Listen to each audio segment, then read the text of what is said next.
देवभूमि dialogue ने series चलाई थी, पाखरों के पापी कौन है, किन्होंने पाखरों में बेतहाशा पेड़ काटे, किन्होंने कानून की धज्जियां उड़ाई। इन सब पर आज सुप्रीम कोर्ट का जो फैसला आया वो कई महीने में एक मील का पत्थर साबित होगा। सुप्रीम कोर्ट ने जो बातें कही हैं, हर उत्तराखंडी को उन बातों को जरूर जानना चाहिए। खासकर तत्कालीन वन मंत्री हरक सिंह रावत और जो डीएफओ तत्कालीन थे किशन चंद को लेकर जो कठोर टिप्पणी सुप्रीम कोर्ट ने की है। उन्होंने कहा कि एक पब्लिक ट्रस्ट डॉक्ट्रिन को इन्होंने डस्टबिन में डाल दिया, कानून इनके लिए कोई मायने नहीं रखता था। हरक सिंह रावत ये जानते हुए कि सेक्रेटरी फॉरेस्ट ने किशन चंद को किसी भी तरह की पोस्टिंग के लिए साफ मना किया है, बावजूद इसके उसको लैंसडाउन डिवीजन में ले गए। विजिलेंस डिपार्टमेंट ने कहा कि साहब इनको कहीं पर ही इनको नहीं भेजा जाना चाहिए, बावजूद इसके उनकी पोस्टिंग की गई। उन्होंने कहा कि एक क्लासिक एग्जाम्पल है किस तरह से एक नेता और एक ब्यूरोक्रेट के बीच का नेक्सस अपने फायदे के लिए, अपने कमर्शियल फायदे के लिए कानून को तार तार कर देता है। यह इसका एक उदाहरण है।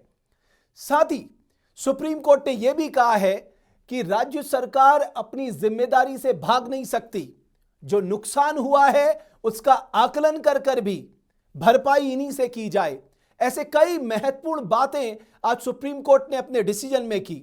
लेकिन जो सबसे बड़ी खबर है जो उत्तराखंड के दर्शकों को जाननी चाहिए कि सीबीआई जांच की भी अब सुप्रीम कोर्ट मॉनिटरिंग कर रहा है। 3 महीने में सीबीआई को अपनी प्रिलिमिनरी रिपोर्ट सौंपनी होगी सुप्रीम कोर्ट को। और इसी पे बात करने के लिए देवभूमि डायलॉग के मंच पे बहुत ही खास मेहमान जुड़ रहे हैं। एडवोकेट गौरव कुमार बंसल, जिन्होंने एक विशल ब्लोअर की भूमिका निभाई और आज सुप्रीम कोर्ट में क्या कुछ हुआ उनसे जानेंगे, क्योंकि वो वहां मौजूद थे और उनसे बेहतर व्यक्ति कौन हो सकता है जो हमारी जनता जनार्दन तक ये बातें पहुंचाए। एक मील का पत्थर हम कह सकते हैं एडवोकेट गौरव, ये साबित होगा जिस तरह से बहुत तल्ख टिप्पणियां सुप्रीम कोर्ट ने की हैं कॉर्बेट नेशनल पार्क में पाखरो सफारी बनाने के लिए जो बहुतायात पेड़ काट दिए गए। जी, धन्यवाद रमेश भाई।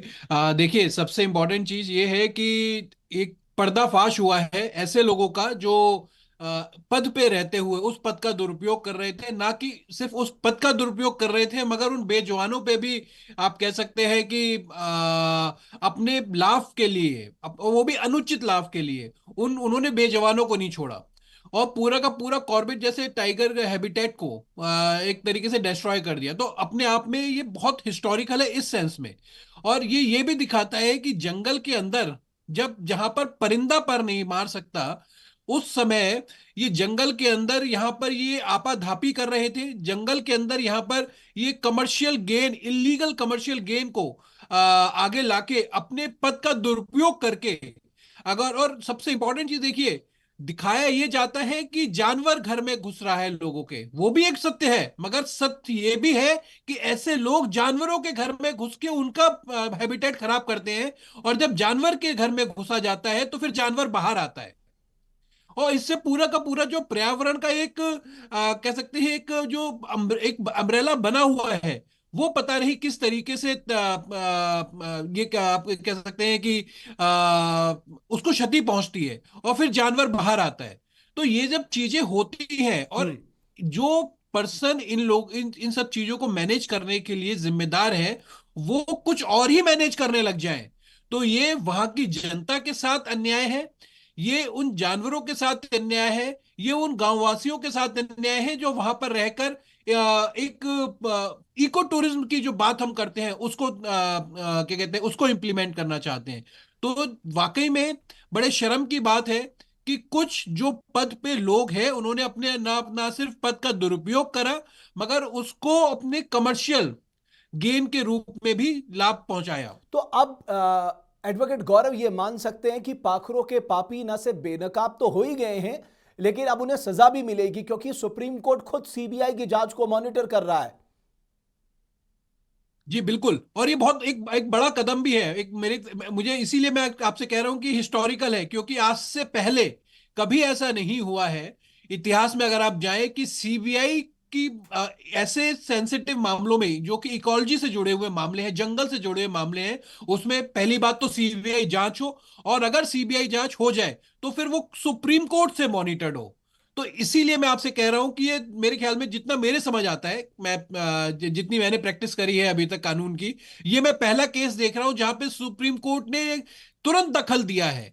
और ये बेसिकली ना सिर्फ टिप्पणियां दी है, बल्कि कहा भी है कि अगर कोई काम नहीं करेगा तो हम बैठे हैं, हमारी जिम्मेदारी है फिर कि हम कैसे चीजों को ठीक करें।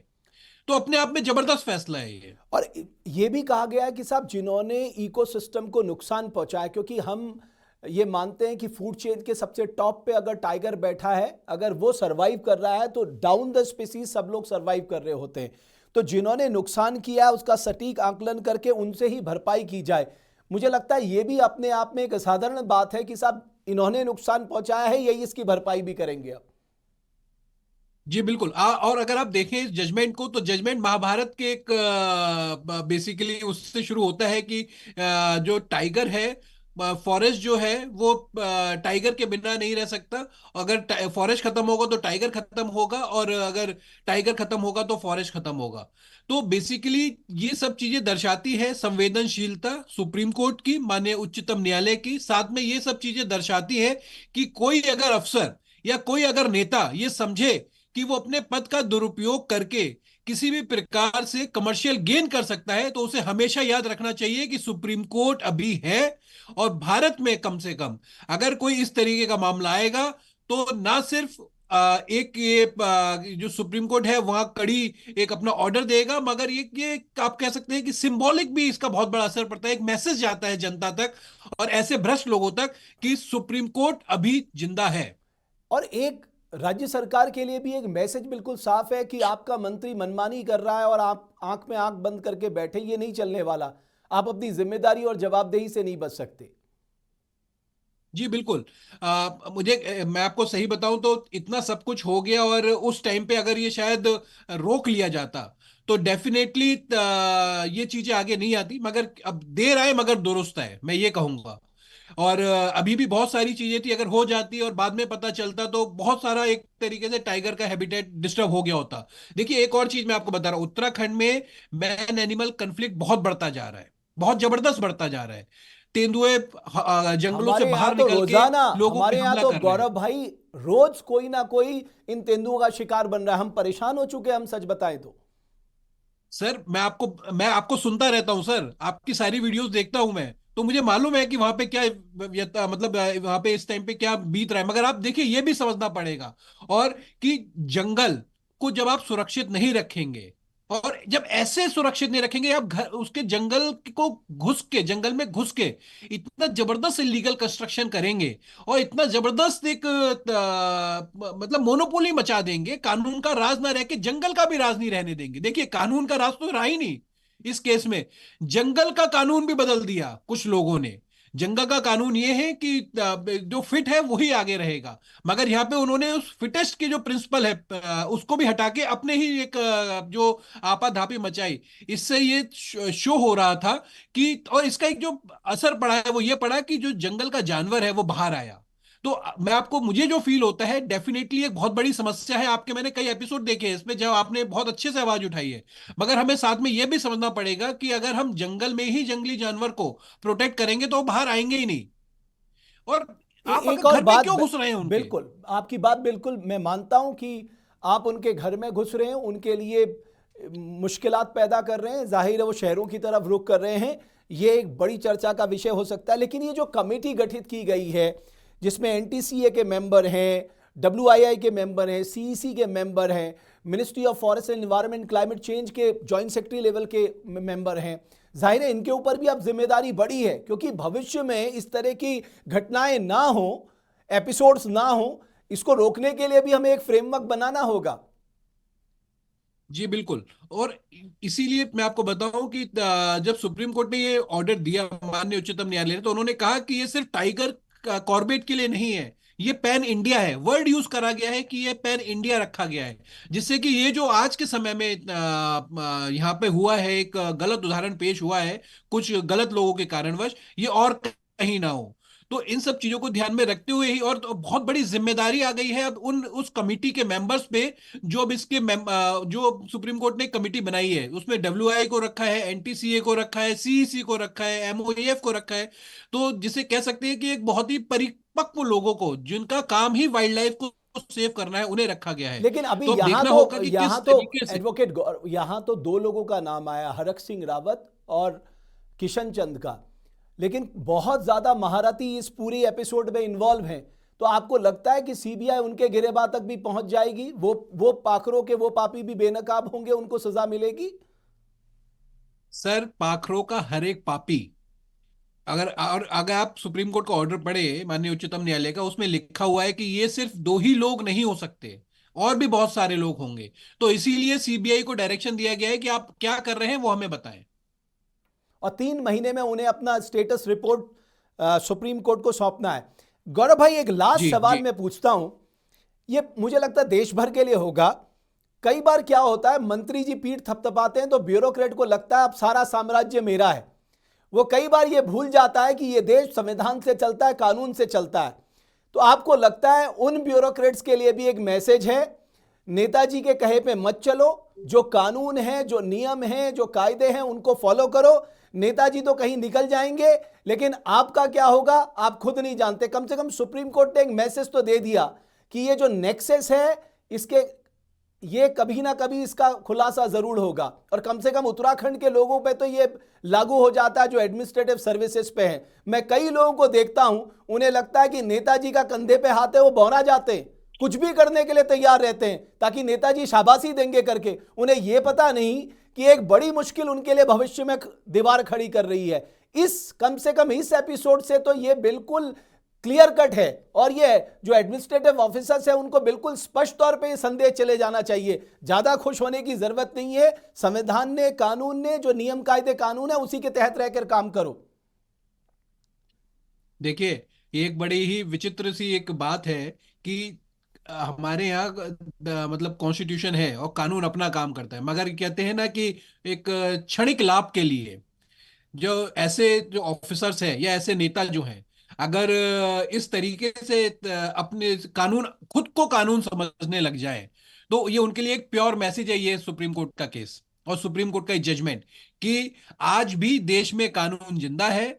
देर हो सकती है, अंधेर नहीं हो सकती। तो इस तरीके से, और ये मैसेज है उन लोगों के लिए जो ये सोचते हैं कि नेताजी ने हमारी पीठ थपथपा दी है तो अब हमें कुछ नहीं होगा। नेताजी का ही नहीं पता कि उनको क्या हो जाए। जिस तरीके से यहाँ पे इतनी एक तरीके से आप देखें कि एक अफरा तफरी का माहौल रहा कॉर्बेट के अंदर कोर एरिया में, मतलब हैरानी होती है कि जहां पे परिंदा पर नहीं मार सकता था, वहां पे ये सब चीजें हुई हैं। गौरव भाई, तो डेफिनेटली एक हमने 18 एपिसोड किए पाखरों के पापियों को लेके, और मुझे इस बात की खुशी जी है कम से कम ये मामला आज सुप्रीम कोर्ट में पहुंचा है और आने वाले समय में एक नजीर पेश करेगा। और यहाँ के जो एडमिनिस्ट्रेटिव ऑफिसर्स है, खासकर जो इस तरह के इलीगल कामों में लगे रहते हैं, उनके अंदर एक डर तो पैदा करेगा कम से कम। क्योंकि उत्तराखंड में यह माना जाता है कुछ नहीं होता, चलता है, सब कर लो, कोई कुछ कहने वाला नहीं है। लेकिन कम से कम अब सुप्रीम कोर्ट ने जब यह टिप्पणी की है और किशन चंद और हरक सिंह रावत के नेक्सस को लेकर बिल्कुल टफ टिप्पणी की है, तो ये बाकी मामलों में भी लागू होती है। बिल्कुल सही कह रहे हैं आप, और ये एक मैसेज है, इसीलिए मैं कह रहा हूं कि ये अपने आप में एक मैसेज है। और देखिए, इनका इसका बहुत बड़ा एक असर पड़ता है, एक मैसेज जाता है पूरे देश में कि सुप्रीम कोर्ट अभी भी ऐसे स्थिति में और ऐसे उसमें बहुत कुछ कर सकता है। चलिए, बहुत धन्यवाद एडवोकेट बंसल। मैं आपका भी धन्यवाद करूंगा क्योंकि आपने एक बड़ी महत्वपूर्ण भूमिका निभाई, विसल ब्लोअर की भूमिका निभाई, खासकर इस तरह के मामलों पर जो हमारी इकोलॉजी से जुड़े हैं, जो हमारे इन्वायरमेंट से जुड़े हैं, और हमारी आन बान और शान जो है वो उत्तराखंड के जंगल हैं। आज हम देश दुनिया में कॉर्बेट नेशनल पार्क के लिए जाने जाते हैं, लेकिन जब हमारा कॉर्बेट नेशनल पार्क चंद अधिकारियों और नेताओं के चलते बदनाम हुआ, हमारा पूरा देश में नाम खराब हुआ साहब कि कॉर्बेट नेशनल पार्क में इतने सारे पेड़ काट दिए गए। बहरहाल जो कुछ भी हुआ, यह अच्छी बात है कि वो लोग कानून के कटघरे में आएंगे। उससे भी अच्छी बात यह है कि जो ये नई पौध जन्म ले रही है, इजी गोइंग अधिकारी बनने की होड़ में जो लोग अधिकारी दौड़ लगा रहे हैं, उनके लिए भी एक स्पष्ट मैसेज है कि एक फ्रेमवर्क के तहत जो है उस पर ही काम करो। ज्यादा तेजी दिखाई तो आपके ऊपर सुप्रीम कोर्ट बैठा है। बहुत धन्यवाद एडवोकेट गौरव बंसल देवभूमि डायलॉग से जुड़ने के लिए। और देवभूमि डायलॉग के उन सभी दर्शकों को मैं कहना चाहता हूं, इस तरह आपको भी एक विसल ब्लोअर की भूमिका निभानी है। कहीं कुछ गलत होता है, आप सामने लेकर आइए। अगर आप सच के साथ खड़े हैं तो आपका बाल भी बांका नहीं हो सकता साहब। हमने इतने सारे एपिसोड किए पाखरों को लेकर, एक के बाद एक सीरीज वाइज। उसका कारण क्या था? क्योंकि हम जानते थे कि हमारी पहचान कॉर्बेट नेशनल पार्क है, हमारी पहचान ये जंगल है, हमारी आन बान शान है। अगर यही नहीं बचेंगे तो फिर हमारे पास बचेगा क्या? आखिरकार आज सुप्रीम कोर्ट का फैसला आया और ये नजीर बनेगा, मैं आपको यकीन दिलाता हूं। बहुत बहुत धन्यवाद आप सभी का।